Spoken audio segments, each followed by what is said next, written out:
So we are here with Ryan. Did you hear him? Did Small you pick that guy, up? short guy. Can't grow up, but I can go all. So this is your brand? Correct, my wife's brand, yes. Tell us a little bit about how you started the brand, how it became what it is today. Yeah, so COVID was the best thing to happen to us, because Okay. during COVID kind of forces us to shift our direction. I run a fitness media platform that covers the dietary supplement space, so a lot of the brands here, gyms closed down, cash flow got tight for them, which therefore got tight for us. Started making healthy recipe content, made a nut butter in a 4-cup food processor. I come from General Mills. I was like, this shit's good. 10 days we were up running selling, so it was real quick. Dude, the product is absolutely awesome. I ordered it off Amazon. You can get it on Amazon. I love the Fruity Pebbles. Obviously, if you're into Fruity Pebbles and you like that flavor and stuff, then you could get that in a healthier form. Correct, yeah. Have you seen any pushback with the red dye and all that bullshit? If you are somebody an all or nothing, yes, right? But at the end of the day, it's not an authentic flavor collaboration if I'm not authentically using Fruity Pebbles. Yep. So I can find a dye-free version of it. Well, now it's not Fruity Pebbles. So if you're an all or nothing, totally get it. We're not for you. But ultimately, at the end of the day, like, sure, we like to remove dyes from our stuff, and we will. Like our birthday cake, we're going to dye-free sprinkles. But on a flavor collaboration, you have to use the real product, which as of today, still uses right for you.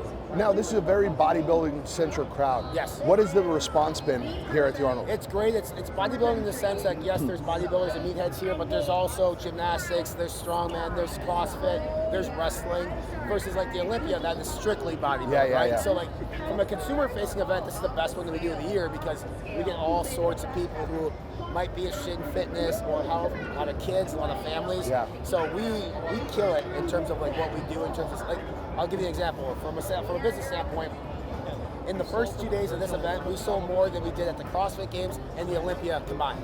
Holy shit. Right? That's impressive. Yes. I was here yesterday. I tried to get over here. You couldn't even get by. Yeah, the line was down the block. And then the product was covering the shelves. Yes. You got nothing left. Nothing left. No, we will How's sell that today. feel as a business owner? Well, we sold it last year. We sold out in a day and a half. So shit. because we brought basically the same amount we brought to the Olympia when we did it our first year.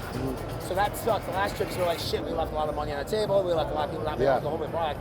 So we brought double this year. We'll sell it today, probably by like noon. Yeah. Most likely. Feels great for two reasons. One, I don't have to fly it back to Minneapolis. Of course. Right? So it saves money there. But like, that ultimately means that people love what we're doing. I would argue that a 10 by 20 booth here that doesn't have an appearance, a meet and greet, we're the busiest booth here. Really? Yeah. So, as somebody who throws these events and stuff, a 10 by 20, you fly out your team. What's all this costing you? And then is the return on investment there? It's a great question, especially from a business perspective. I think a lot of brands think like, hey, I got a new brand, I have to go here. You should think about it in a different sense of like, where are you going to get your ROI, right? And your ROI has to happen over a course of 365 days. Yes. Because that's when the next event is. So for this one, for 10 by 20, for lodging, for airfare, for food, we're probably 20, 25 grand deep. Okay. All right. You're never going to make that back instantaneously in selling product. We might do $15,000, $16,000 in revenue. I still have COGS, right? I still have to pay to make the product. Yeah. But they also might go to our retailers. They might go to Publix. They might go to Kroger. You can't track that. Yeah. So I've created an equation being like, okay, we get about 6, 7, 8,000 samples. The conversion rate is this. What's the likelihood that they buy again? Put a percentage on that, and how many times per year they buy based on the average cart value. We make money on this event every year, and so like that's how I, from a business standpoint, have to look at it. This is your frontal facing the consumer that you know would like to appreciate this product. Yep. That's what I tell people all the time.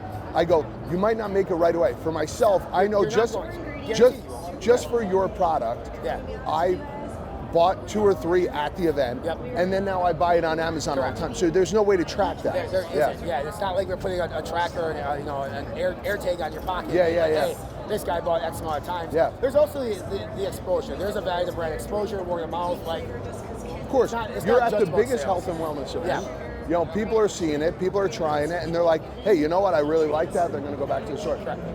You see something like they have over at the Young LA booth. Oh, you mean that $1 million booth over there? Yeah. That's $1 million. Somebody goes, do you think they'll? I go, no, they're not making it back right now. I go, but it's like Coca-Cola putting a billboard in Times Square. Yeah.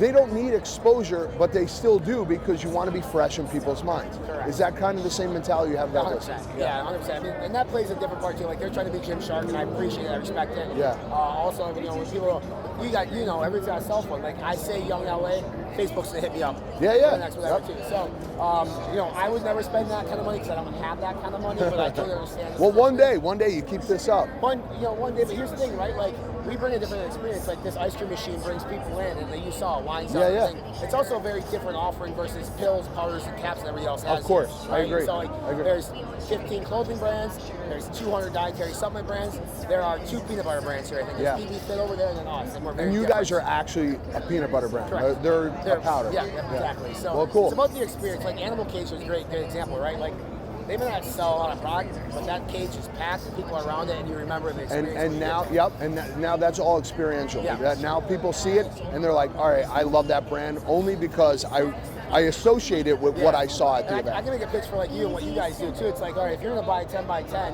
and you're unhappy with the results, instead of blaming the show promoters or the foot traffic, you might want to look internally and say, did we bring an experience that's memorable? Yes. Right? And I tell people that all the time. I go, I'm doing all the marketing and advertising to get people there. Yeah. I'm giving you the space. It's on you now to sell people your product. I can't sell your product. Right. You know better than I do. So why aren't you pitching them and giving them an experience that they'll remember? And part of that experience too, not to prolong this, is like we're brand owners. Like I want to be in my booth. Yeah. Right? I want to be here. I want to see the reaction. I want to get the consumer feedback.